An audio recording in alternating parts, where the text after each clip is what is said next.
اللہ لا الہ الا هو الحی القیوم۔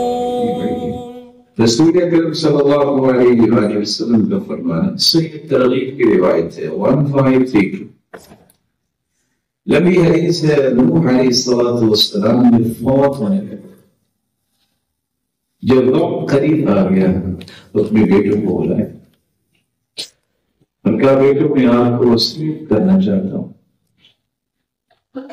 دو چیزوں کو میں حکم دوں گا،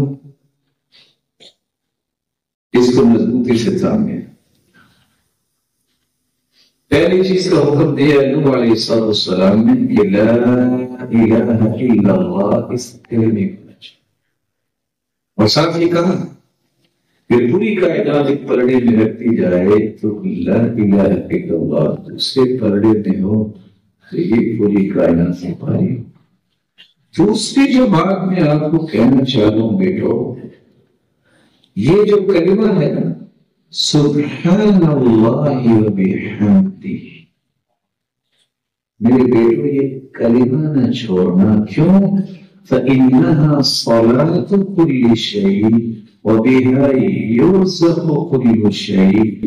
بیٹو میں پتہ کیوں کہہ رہا ہوں، یہ کلمہ جو ہے نا سبحان اللہ و بحمدہ، یہ پوری کائنات کی نماز بھی ہے اور پوری کائنات کو رزق بھی اللہ اس کلمے کی وجہ سے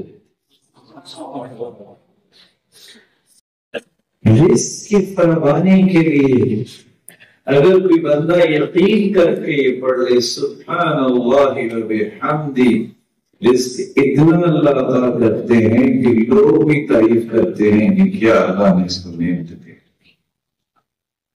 لیکن پہلے اس کی تعریف کرو، پہلے اس کی پاکی کو بیان کرو۔